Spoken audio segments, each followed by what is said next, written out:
Hi guys, so I don't know what to do today, so I don't know what to do. Maybe virus evolution. Dynamics of bees shouldn't be able to fly. In the 1930s, a French scientist asked an engineer friend to analyze bee flight using aerodynamic principles. Shockingly, the math didn't work, as the wings seemed too small to support the bee's weight. The thing is, insects don't have fixed wings like airplanes, nor do they flap their wings up and down like birds. Instead, they use rotating, flapping, and much more complex motion patterns. These motions became especially apparent when high-speed photography and fluid dynamics research, particularly from the 1990s onward, revealed how bees actually fly. Lie detector. Lie detectors, also called polygraph machines, measure heart rate, blood pressure, breathing rate, and skin sweat to assess how stressed a person is. The idea is that lying causes stress, which leads to noticeable changes in these readings. However, these machines are highly unreliable, as they measure only stress, not deception itself. Stress levels can rise simply from the pressure of being questioned, especially if the topic is sensitive, even when the person is telling the truth. On the other hand, sociopaths or highly trained individuals can often remain calm enough to keep their readings within normal limits. Moreover, the machine must be calibrated before the test begins to establish the person's baseline responses. Some people deliberately manipulate their baseline by causing themselves mild pain, like biting their tongue, or inducing anxiety, so that later reactions seem normal by comparison. Because of these limitations, polygraph results are not admissible as evidence in court in the US and many other countries. Breakfast is the most important meal of the day. This is thought to be the result of a promotion by Kellogg to sell more cereal, but it doesn't have any real scientific basis. However, that doesn't mean Kellogg invented the concept of breakfast or that it wasn't considered important before his marketing campaign. Breakfast was actually quite popular in earlier times, especially because many people did manual labor early in the morning and needed the necessary nutrients to get through it. Mice like cheese. If you've ever tried to actually set up a mouse trap with cheese on it, you might have noticed that it didn't work. That's not just because the cheese dries out pretty quickly, losing its scent and attractiveness to mice, but also because mice don't particularly prefer cheese at all. They eat pretty much anything with nutritional value, and like many other animals, they tend to go for high sugar items like candies and fruits, which provide much more energy.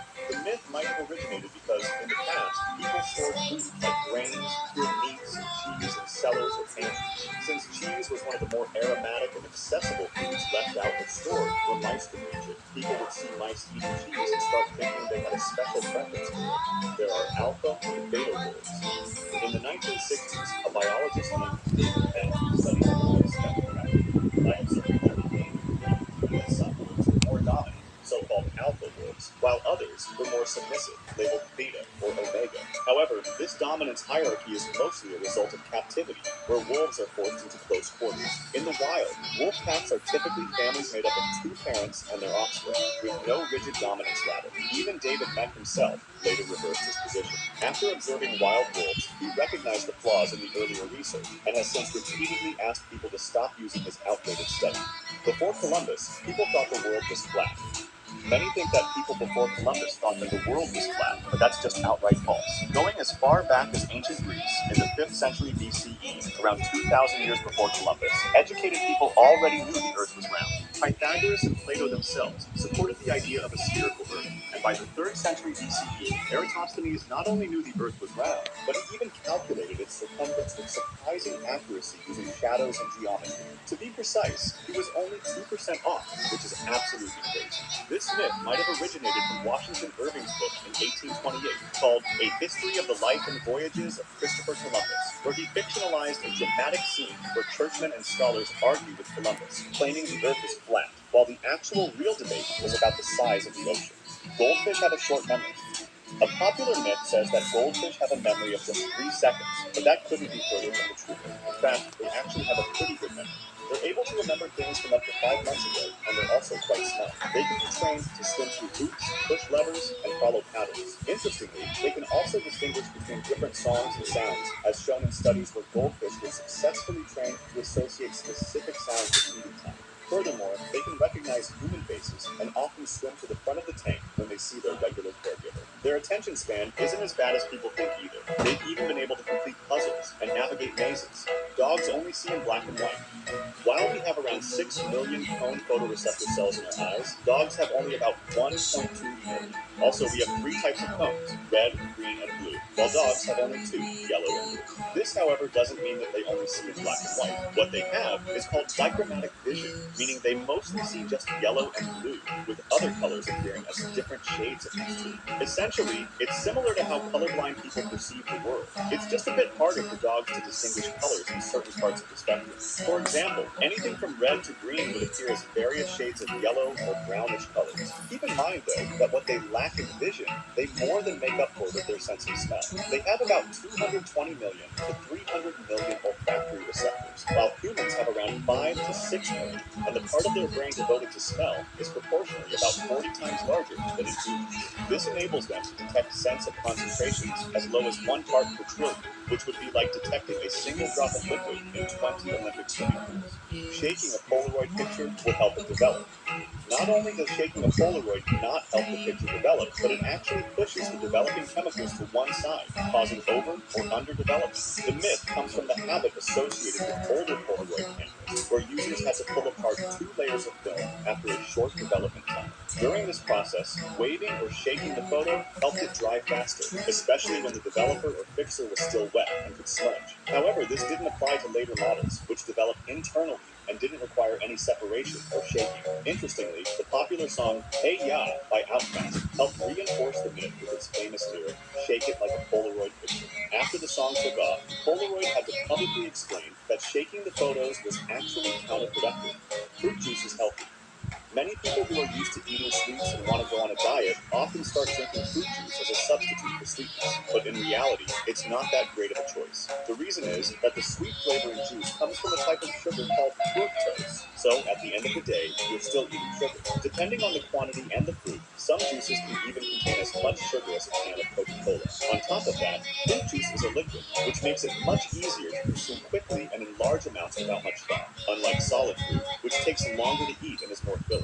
For example, the average strawberry smoothie recipe calls for an entire carton of strawberries, half a cup of milk, half a cup of yogurt, and a few tablespoons of sugar. That said, this argument mostly applies to calorie content.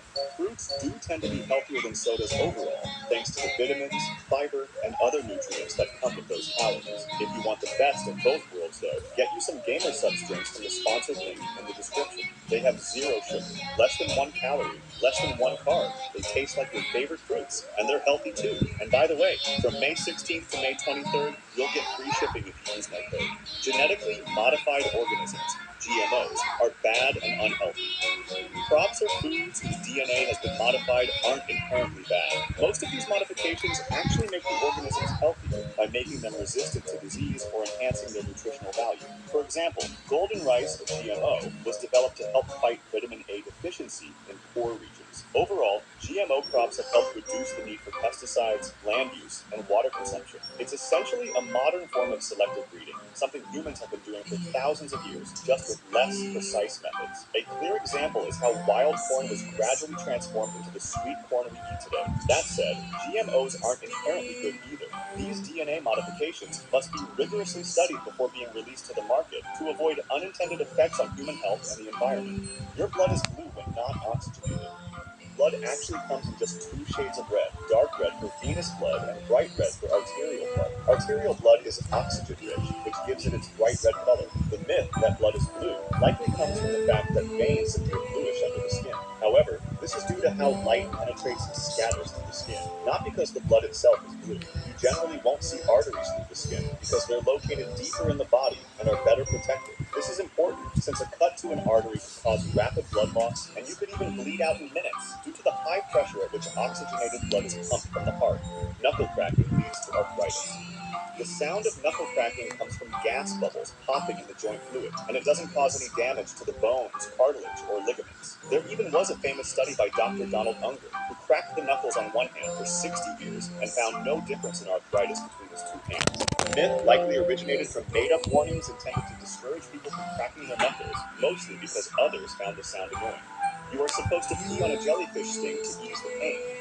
Not only is it unhelpful, but peeing on a jellyfish sting can actually make the situation worse. Urine's chemical makeup varies from person to person, and in some cases, it could change the pH of the sting site in a way that triggers more venom release or causes undischarged stingers to fire. The recommended treatment for a jellyfish sting is to rinse the area with vinegar, which can neutralize certain jellyfish toxins and help prevent additional stingers from activating. The myth likely originated from the belief that urine is sterile and contains ammonia, and it was further popularized by the famous episode of Friends, where the characters rely on this method. If you swallow gum, it stays in your stomach for 5 to 7 years. This is completely false. Gum is made of sweeteners, flavorings, and a gum base. While it's true that the gum base is indigestible, similar to the fiber in corn or seeds, it doesn't just stay in your stomach. Instead, it moves through your digestive system like other undigested material and is passed into stool, usually within a day or two. The myth likely began as a way for parents to discourage kids from swallowing gum. The only real risk comes from repeatedly swallowing large amounts, which could potentially lead to digestive blockages. Being cold will make you sick with the flu. Being cold doesn't directly cause you to get sick, but it can have indirect effects. Cold weather can slightly weaken your immune response, and since we tend to spend more time indoors during colder months, often in close proximity to others, the chances of getting infected increase. But the cold itself isn't what makes you sick. The same goes for going outside with wet hair. It doesn't directly cause illness. Additionally, cold air is usually drier, and flu viruses tend to survive longer in dry conditions. Dry air can also dry out your nasal passages, making it easier for viruses to enter and infect your body. Fat in your diet is the source of your body fat. Many low-fat diet trends from the 1980s and 1990s helped spread this myth. Ironically, they often led people to overconsume refined carbs and sugars instead, both of which can contribute to weight gain, sometimes even more than fat itself. The truth is, fat in your diet doesn't directly lead to body fat. What causes weight gain is a calorie surplus, meaning you take in more calories than you burn. The excess energy is then stored as fat. That said, fat is energy dense, meaning it contains a lot of calories per gram. So it's easier to consume more calories quickly when eating fatty foods, but that can be said for sugar and carbs as well. If you liked this video, subscribe for similar ones or join my Discord to suggest another.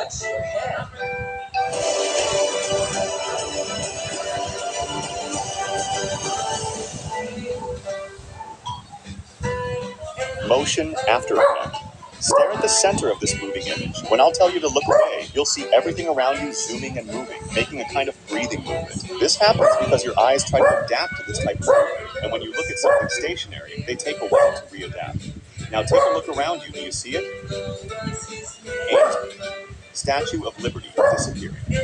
Copperfield created the famous illusion by putting a curtain in front of the audience and the statue, and then seemingly making it vanish into thin air. He did this by rotating the platform that the audience was on just enough so that the statue would be behind one of the pillars. He also played loud by putting a curtain in front of the audience and the statue, and then seemingly making it vanish into thin air. He did this by rotating the platform that the audience was on just enough so that the statue would be behind one of the pillars. He also played loud bass music so that people wouldn't notice the vibrations from the stage turning. David Copperfield's laser illusion. This is a laser illusion where lasers seemingly slice through his body, creating the illusion of his body getting cut in half and him holding his lower half. He achieves this by getting into an awkward stance and holding a pair of fake legs in front of him. The illusion only works from the front, and it is easily noticeable from sides or back. Bullet catch. The magician has to catch a bullet fired from a pistol with his teeth.